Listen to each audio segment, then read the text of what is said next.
if you remember last week, um, Feliciano and Ludwig had their first language session, um, and it was an absolutely adorable chapter.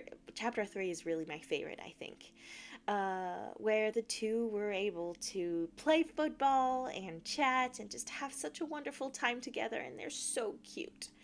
Um, Today, the unfortunately, and you will be able to see that, the war is kind of catching up to them. So that is what we are going to be reading. So again, I want to be very, very careful with that. If you are particularly sensitive about World War II, about the SS uh, and the horrible things that were going on at the time, please be aware that this will appear in the fic. So don't trigger yourself, okay? All right, for anybody who's still there, let's get started. So,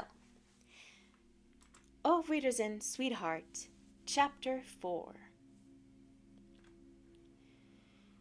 You will be careful, Grandpa. I am always careful, little one. Do not fret. We'll be fine. Feliciano nodded miserably and looked down into his basket. He had been so happy to see Antonio the other evening. Now he wished he had never turned up. Whatever news Antonio had brought with him, it had led to this necessary mission, and once again everyone Feliciano loved was putting themselves in danger. Something he should be used to by now. I know, Grandpa. Please look after Lavino. I don't need looking after, said Lavino huffily as he made his way over to them at the front door.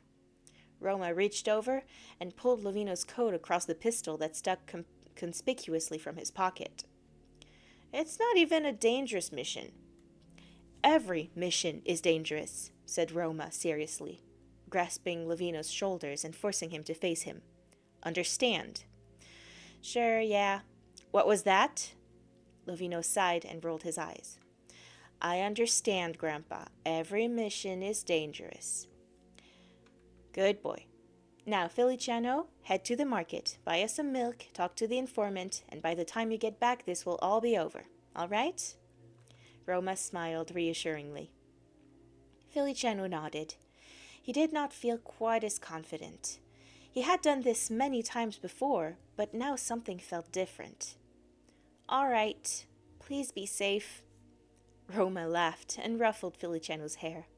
My silly little Feliciano, this is not even a combat mission today. We are simply acquiring information. Your specialty. Yes, in fact, you should be coming with us. Feliciano knew Grandpa Roma was joking, but he still felt a little annoyed. He was putting himself in danger, too. He was a part of this. He was not a child. I will get your information from the village instead. I'll do my job, Grandpa. I know you will. You remember your code? They say a storm will hit before spring, Feliciano recited. Right? Perfect. Roma leant down and kissed Feliciano's cheeks. See you tonight, Feliciano. Bye, Grandpa. Bye, Lavino. Lavino pressed a kiss to Feliciano's cheek and gave him a rare smile. They stepped out the door, and Feliciano watched as Lavino and Roma walked down the road that led to the mountains, heading to bypass the village. Feliciano forced himself to turn away and made his way down the well-worn path to the village, the bright mid-morning sun turning the fields to gold around him. A tight ball of nerves sat in Feliciano's stomach as he walked through the crowded town square. It seemed like everyone was out taking advantage of the unseasonable mild weather, and a crowd of people filled the nearby market with loud bartering and banter. Feliciano's nerves grew stronger as he approached the unfamiliar cantina. It was not one he would ever choose to frequent on his own. Popular with both Germans and those comfortable with them, it was one of the most dangerous places in the village for a resistance member. It was also the least suspicious place in the entire town to meet someone on Resistenza business. Feliciano pushed through the busy lunchtime crowd and scanned the tables for his target. Almost immediately, he spotted him, exactly as described, sitting at a table outside of the cantina on the street, wearing a red hat, reading a newspaper. Feliciano hurried over to the table, leaned down, and whispered conspiratorially, "It is hot for this time of year, isn't it?" The man just gave Feliciano a snide look before continuing to read his paper. Feliciano cursed to himself and tried again. Isn't it especially cold for winter?" The man's eyebrows furrowed, but he did not look up. Feliciano swore a little louder. Damn these stupid code sentences he had to say. He could never remember them. I mean, something about the weather. Cold, hot, strange weather. Oh, I remember. They say a storm will hit before the spring. No? Feliciano started to fear that he was speaking to the wrong man, but the man sighed deeply and placed the newspaper on the table. "You're pretty damn lucky I'm the guy you're looking for. Otherwise, you could be in a bit of trouble." Feliciano laughed in relief and fell into the opposite seat. "Sorry, I always start thinking about something else, and then I just forget because those codes are always so hard to remember. Yeah, you're just an airhead, Feliciano. Sorry to say that, but you are." Feliciano stopped speaking when he felt something brush his knee. He reached down to take the padded envelope from the man's hand and pushed it furtively into his pocket. "The position of your major target, plus the names of the targeted officers. Very important. They really trust you with this information?" Feliciano narrowed his eyes, annoyed at the insinuation. "I am dedicated to the cause." "All right, kid. Just try and remember your code next time, yes? And keep that safe." Feliciano nodded grudgingly. A waiter appeared beside him with a steaming cup on a tray, and the man threw a few coins on the table as he stood. "My friend here will take the coffee. I'm afraid I must be leaving." Feliciano nodded again and thanked the waiter. He glanced carefully around him. Most of the customers were villagers, but he could see several German soldiers sitting at tables in and around the cantina. He prayed that no one had seen the exchange. He wanted desperately to leave, but knew that to do so immediately would probably draw suspicion. The envelope felt like a bomb in his pocket. But he calmed down somewhat when he realized with a smile that the song playing on the cantina radio was Auf Wiedersehen, Sweetheart. Feliciano sat back in his chair, listening to the lyrics as he blew on the hot drink and tried to calm his nerves. At least he had gotten a cup of coffee out of all this. "Feliciano?" Feliciano jumped and winced as the hot coffee spilt over onto his fingers. He glanced up in surprise to see Ludwig looking down at him with a confused expression on his face. A shudder ran through Feliciano's entire body as he was hit by an attack of nerves and heat and hope and fear. Ludwig, how... What are you doing in this cantina?" Ludwig spoke harshly, surprise evident in his voice. Feliciano's stomach turned cold. "Oh, Feliciano quickly glanced around, but could not see the informant anywhere. He hoped desperately that Ludwig had not seen anything. "I'm just stopping for a coffee. I heard this place had the best since the war broke out." That much was true, at least. The places that served the Germans had the best of everything. He gathered himself and smiled cheerfully up at Ludwig. "Will you join me?" Ludwig shook his head and glanced around quickly. He pulled at his collar in an unfamiliar, edgy gesture. "No, I don't think so. I was actually just leaving the village." "Oh," said Feliciano, disappointed. "I have to stop by the market. Do you—" Ludwig interrupted him. "I think maybe I should walk you home, Feliciano." Feliciano's cold stomach dropped to his feet. "Walk me home? Why?" He followed Ludwig's anxious gaze and immediately recoiled in shock, shrinking back into his seat almost unconsciously. Not far away, only just across the town square, a small contingent of German soldiers in sickeningly familiar dark uniforms marched steadily down the street towards the town center. Even from a distance, Feliciano could make out the armbands he had been trained to recognize. These were not Wehrmacht, the regular military. These were secret police. Feliciano's blood seemed to stop in his veins, and he could barely breathe. All he could think of was the envelope. He had his death warrant in his pocket. Some of the villagers tried to discreetly filter away. Some watched the passing police with a mixture of fear and anger.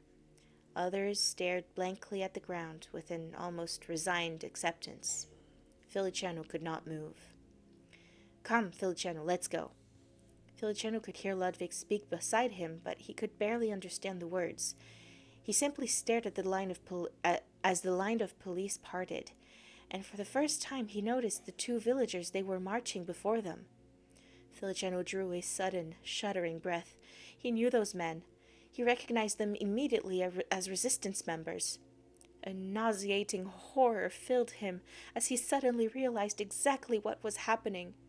Unreal terror rose in his chest, but he could still not move as he watched the SS members march towards the center of the square, the two partisans shuffling before them, hunched over, dirty and broken, rifles pointed at their backs. Feliciano felt a violent urge to vomit, and then everything started going too fast. One of the police shouted in German. A wave of panic ran through the crowd.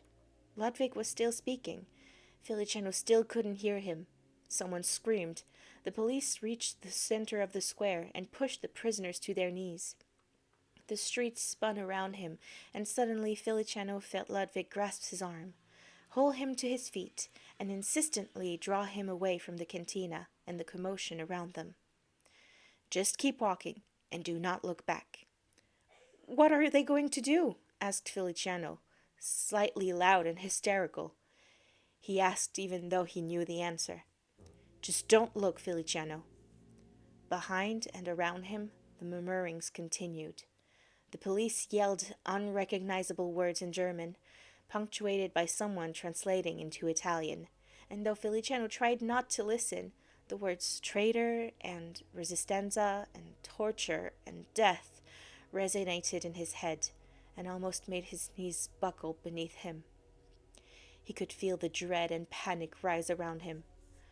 Nothing seemed real except for Ludwig's hand around his arm, pulling him faster and faster away from the terrified crowd and the secret police and the condemned men and those shouted evil words.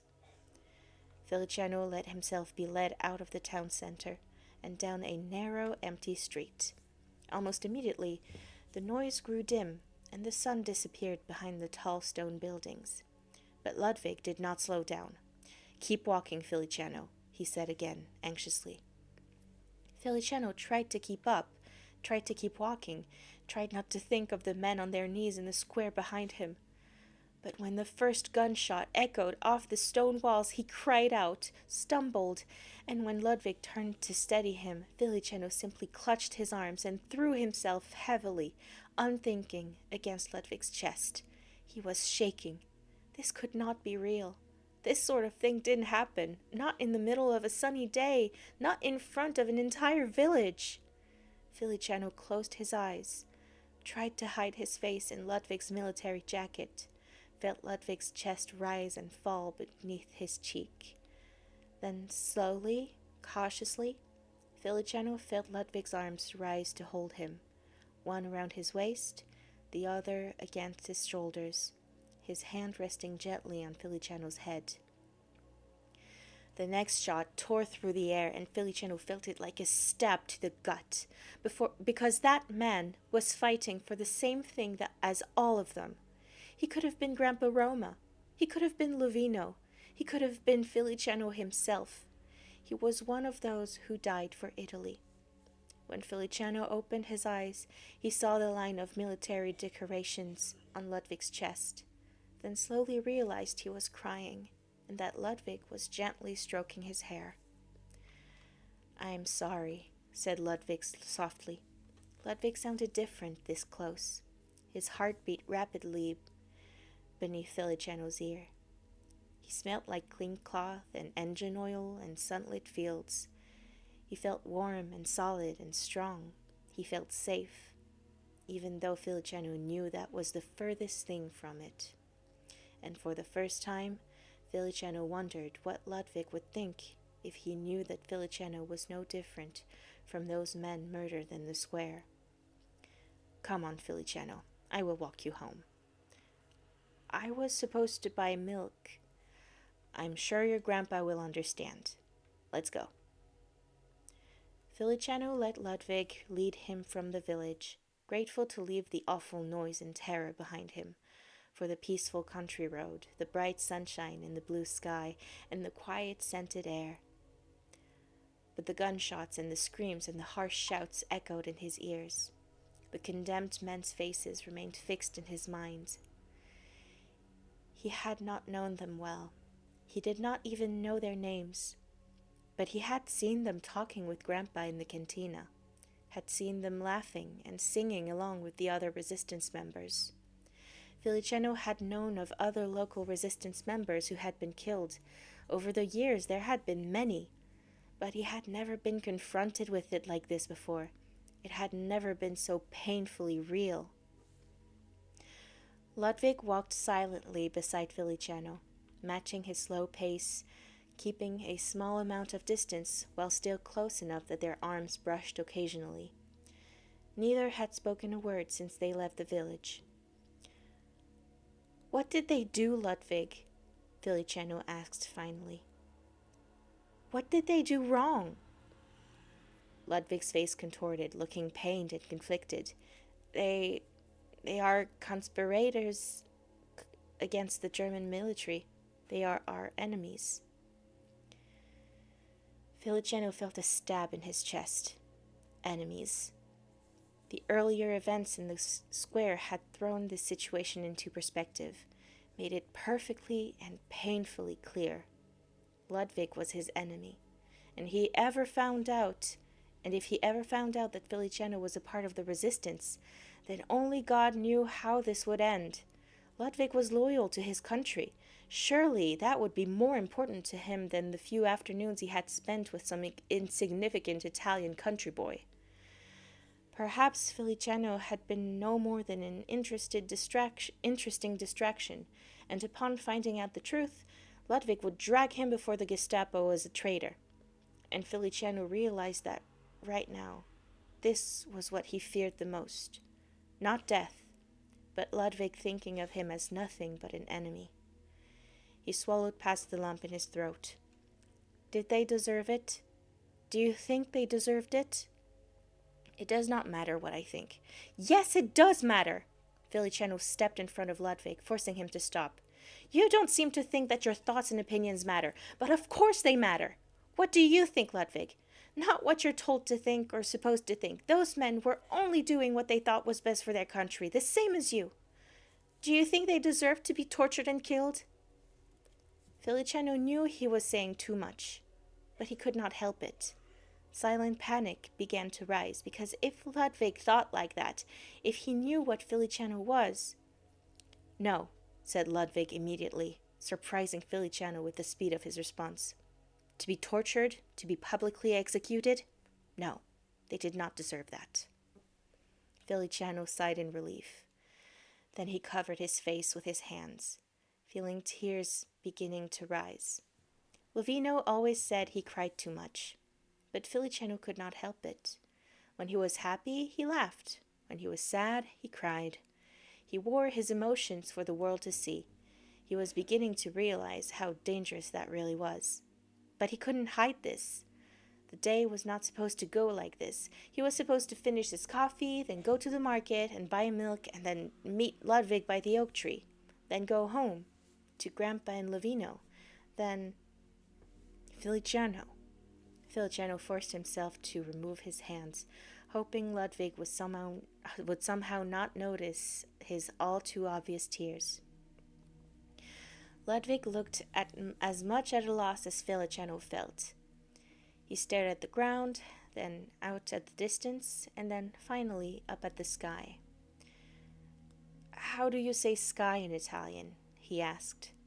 Finally, Feliciano did not answer, just gazing up at Ludwig silently. A brief silence followed before Ludwig continued. Our language lesson, Feliciano, have you forgotten? I'd like to know how to say sky in Italian. Oh, said Feliciano softly, trying to think properly. It is cielo. And cloud? Nuvola, said Feliciano, slightly confused. Nuvola. It sounds pretty. Ludwig gave him a rare smile, and Feliciano's heart immediately leapt in his chest. In German, it is Wolke. Can you say that? Or Wolke. I don't actually know how to pronounce it. Sorry, guys. By the time they reached the oak tree, Ludwig's constant questions had almost made Feliciano forget the earlier awful moments in the village. It did not feel like much later, as they sat against the oak tree with the sun descending in the sky, that Feliciano had forgotten everything except what was right in front of him.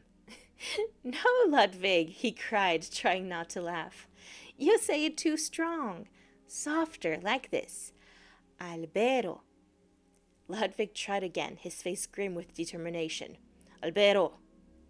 Feliciano could not help but burst into laughter, putting his head in his hands. Ludwig was hopeless.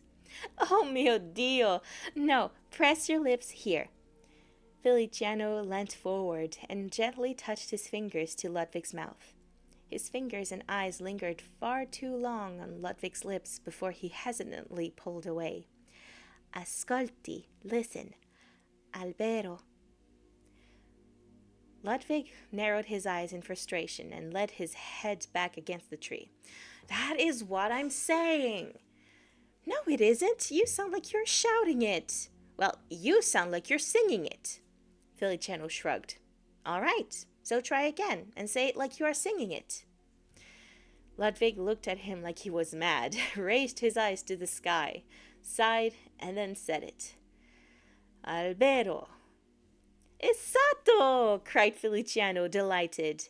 You see, you can do it. Why must you Italians say everything as though you're in the middle of an opera? Feliciano laughed loudly. You say that as though it's a bad thing. But wouldn't it be wonderful to live your life as though you were in an opera? People doing such dramatic, impulsive things for each other. Operas are always so wonderful and romantic. They always end so tragically, said Ludwig. Feliciano's face fell, and he looked down into his basket. But with a lot of lovely romance and singing beforehand, Ludwig added quickly. Feliciano smiled sadly. Do you think all that romance and singing makes the ending worth it? Maybe. Some things are just worth the risk. Ludwig's words sent a stunning, almost painful shock through Feliciano's entire body, leaving him breathless and speechless. Worth the risk. He thought he had known what he was risking. Ludwig finding out he was Resistenza and turning him in. But it was so much more than that. Now Feliciano wondered how much longer Ludwig would continue to meet him. He wondered how long Ludwig would be stationed here. He wondered how many pilots were killed in every mission, and he suddenly realized how very short his time with Ludwig was likely to be. Feliciano could feel the tears rising again. He blinked rapidly and turned his face away, hoping the gusting wind would dry his eyes. You are unusually quiet all of a sudden. Ludwig's voice shook Feliciano from his reverie. He forced himself to smile, but did not think he could look at Ludwig. It already hurt too much. I was just wondering about something. I really like meeting with you like this. I'm sure, of course, you are busy, but you seem to be unoccupied in the daytime. Does that mean you fight at nighttime? We usually do fight during the day, but we have been counteracting the British during night missions lately. So, during the day, your superiors do not wonder where you are? Officers are allowed a certain amount of freedom, and I am one of the Luftwaffe's best pilots. When Ludwig said it, it did not sound boastful. It simply sounded like a fact. As long as I continue to do my job, they do not care what I do in my spare time. I like to head out to the countryside. It reminds me of home. Are you going up this evening? Asked Feliciano, trying to sound nonchalant, but full of emotions he did not know how to handle. Feliciano did not even know the right word to use. Into battle? Yes, Ludwig replied softly. I will be going up tonight. Please be careful and come back. Feliciano knew it was a silly thing to say. He meant it anyway. His eyes refusing to dry, he tried to hide his reaction by sifting through his basket. He was not sure what he was looking for, but he suddenly wanted something to do with his hands. The first thing he pulled from the basket was his small white flag, and he felt himself burn bright red. He immediately shoved it back, hoping Ludwig had not noticed. Why do you carry that? No such luck. Oh, well, most of the Germans don't understand English or Italian, but a white flag they understand. Feliciano suddenly thought of the SS in the square and wondered if a white flag would work on them. Ludwig, how do you say I surrender in German? Ludwig looked vaguely surprised, but answered anyway. I suppose you could say Kamerad. Feliciano smiled awkwardly. I suppose you've never said that before, have you? Ludwig raised an eyebrow. Well, not in that context, no, and I don't think I ever will. Feliciano felt a small wave of shame. I must seem so silly to you. No. Ludwig said it with such an intensity that Feliciano nearly gasped. Ludwig immediately blushed and looked at his hands. Feliciano followed his gaze. I bet you're not afraid of anything, said Feliciano. Ludwig was a fighter pilot. He put himself in the most dangerous situations imaginable every... I apologize. Give me just a minute. Apologies? Yeah. FB cat open up. Indeed. Midnight is back, and she has apparently found her food bowl again. Yeah, she's back. Well, she will be with us for the last part of the fanfiction. Let's just continue.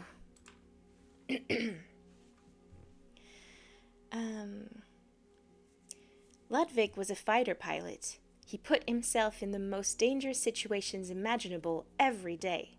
How could he possibly understand Feliciano's silly little fears?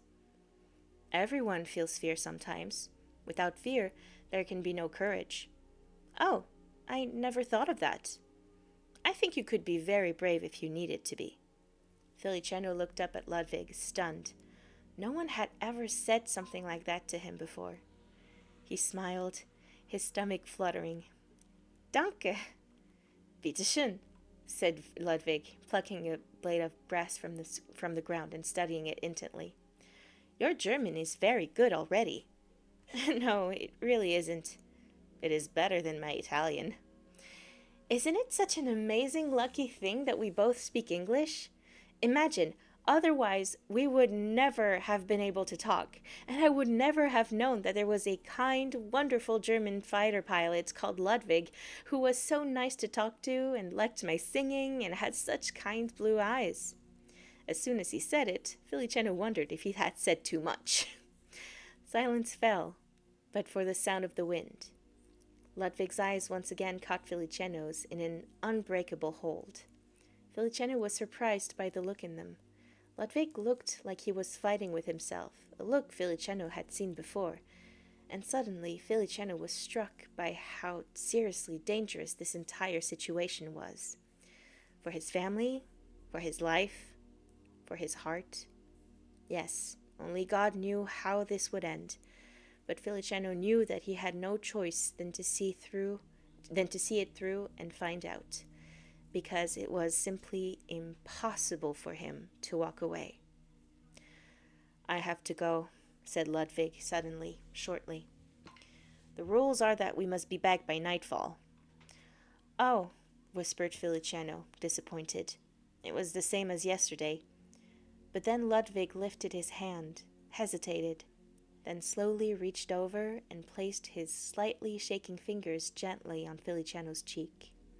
And Feliciano was sure his heart would stop right then and there. "Will you be all right to make your way home?" I...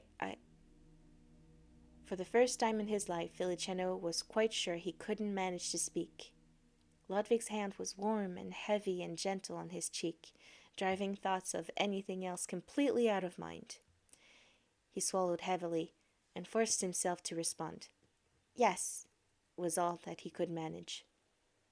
Ludwig removed his hand, and Feliciano felt an immediate sense of loss. When Ludwig stood, Feliciano had to resist the urge to reach out and stop him. He was afraid of Ludwig leaving, afraid of what it might mean. "You'll meet me here again tomorrow, won't you?" "Of course you will. Say you will. You have to." "I will try. It is late. You should get home. Your grandpa and brother will be worried." Ludwig took a few steps from the tree. "Bella, ciao." "Bello."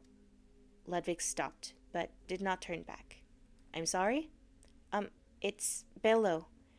Bella is feminine, and I'm not a girl, Ludwig."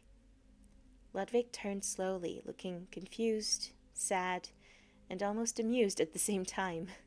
Feliciano suddenly felt he had said far more than he meant to. "No, you're not." Ludwig smiled slightly. "I apologize. Bello, ciao." That smile made Feliciano's chest ache. It made him feel happy and excited and scared and lonely and unsure and so incredibly wonderful. It made him feel more than he ever thought it was possible to feel. "Auf Wiedersehen, sweetheart," he whispered impulsively, not sure if Ludwig could hear him. And then Ludwig turned and headed across the field, leaving Feliciano sitting alone against the tree, feeling like the world was ending because Ludwig was walking away. The wind started to pick up and gusted strongly around him. Feliciano did not move until Ludwig walked onto the road and disappeared from sight. Feliciano ran the entire way home, trying to beat the rapidly growing darkness, but when he finally turned into his front lane, the sky was already a dull gray. Damn, he was so late. How was he ever supposed to explain this to Grandpa Roma? Halfway up the lane, he slowly came to a halt, a hot flush of fear shooting down his spine. The lights weren't on. The door was closed. Feliciano's pulse hammered in his throat, and a sick feeling of dread attacked his gut. When he could finally move again, he ran. Feliciano pushed open the front door and raced into the house. "Grandpa? Grandpa! Livino, are you home?" No one answered. He ran into the empty kitchen, back through the hall, and checked the bedrooms before hurrying up the stairs into the attic. Every room was empty. He frantically raced back down into the front living room, his breath coming too fast, sweat rising to his brow, everything still and empty and unreal. Feliciano's mind spun in a whirl of fear and horrific thoughts. Grandpa Roma and Lovino should have been home hours ago. What if they'd been captured? What if the secret police had them? What if they were being tortured right now? What if they would be executed in the town square in the morning? What if it happened to Grandpa and Lovino just like it happened to the two partisans in the square this morning? Feliciano didn't know just what to do or think. A cold and terrifying panic threatened to overwhelm him. Feliciano's breath caught in his throat when the sudden creaking of the front door cut through the still silence.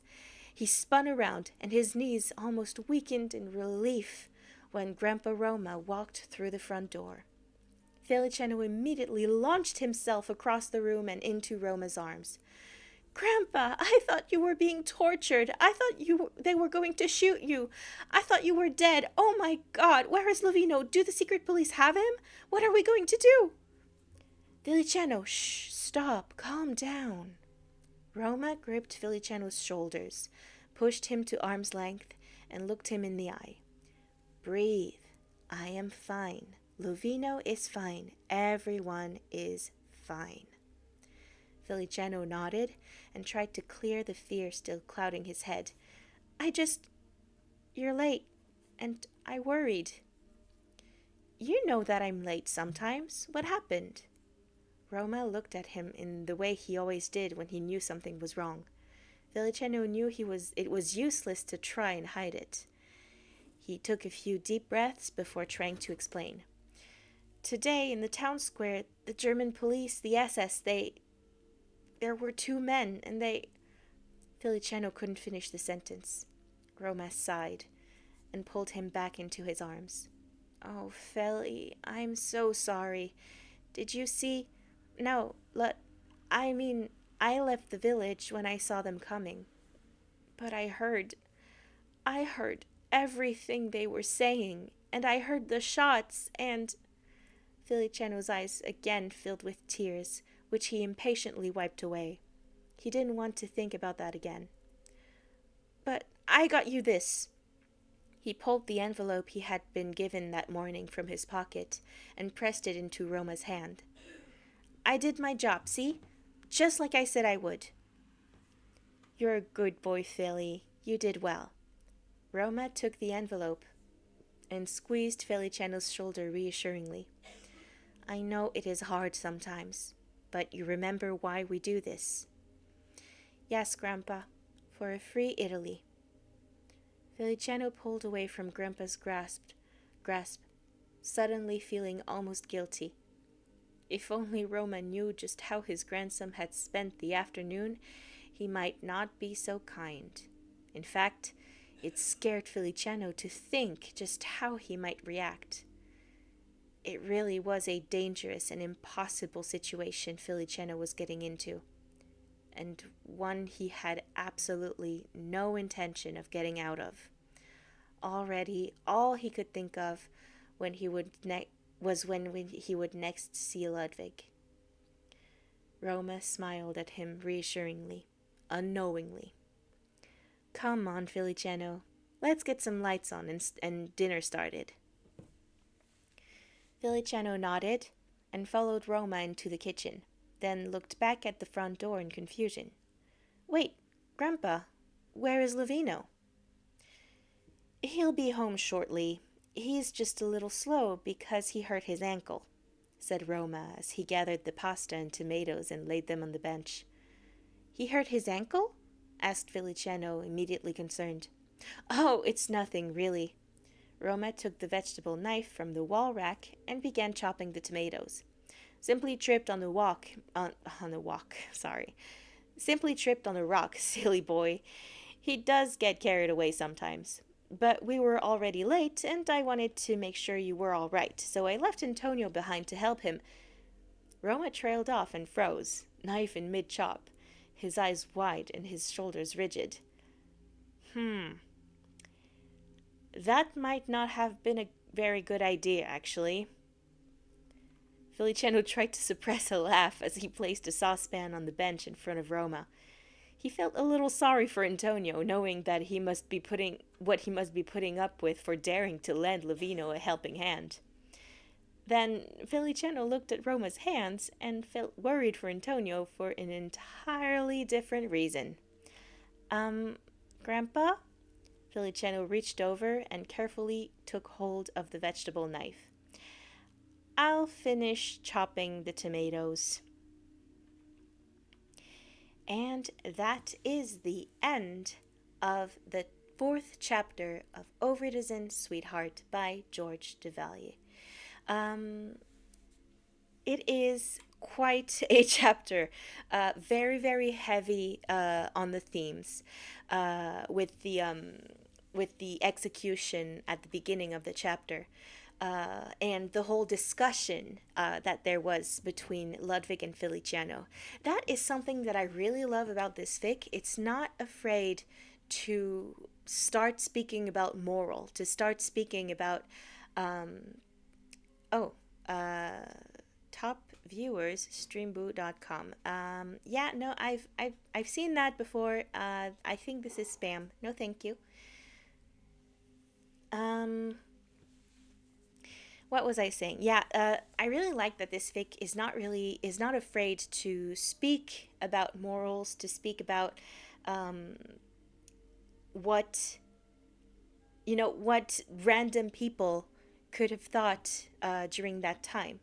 I'm Ludwig's character in here is particularly interesting. Sorry, I I really like that he is so conflicted about what is happening, but at the same time, he is so loyal to his country, probably also pretty uh, brainwashed by all the propaganda that was going around at the time, that he knows it's wrong, but at the same time, some like his education and everything is telling him no, it's right. And so there's this whole conflict in him, and it's so interesting. And we're seeing all of this from an external point of view, obviously. And he is going to change his opinion rather quickly uh, near the middle of the fic. Oh boy, I am so excited to get to that part, really. It's gonna get worse until it gets better, really.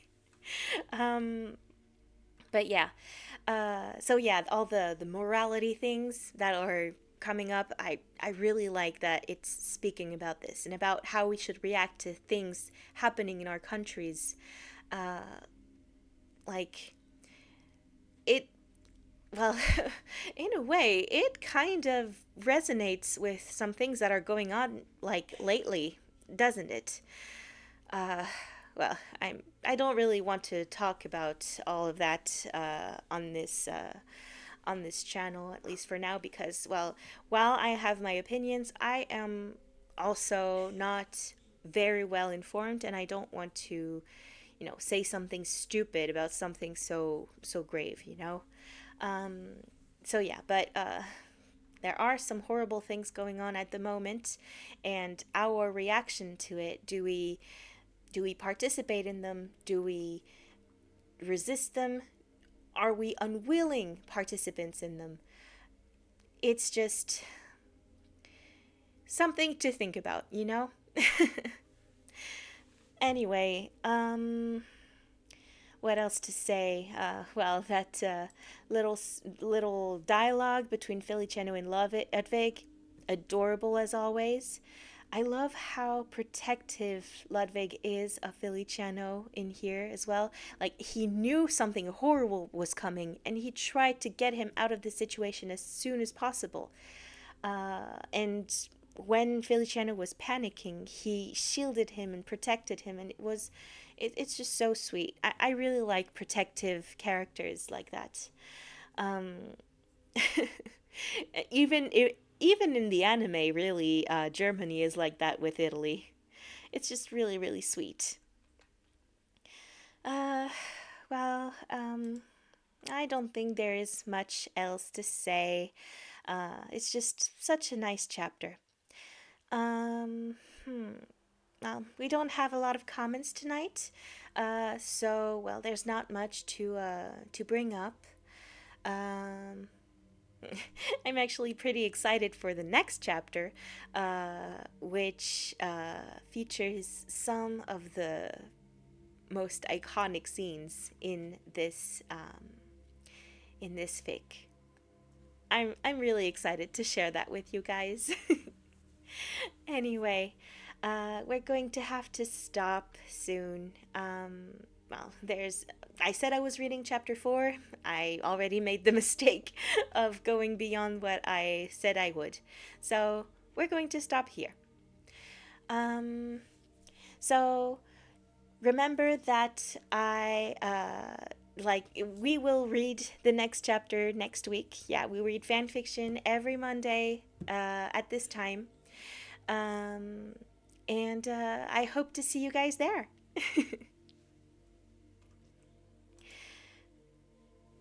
Take care of yourself, guys. Keep reading and keep being awesome. Love you guys. Bye.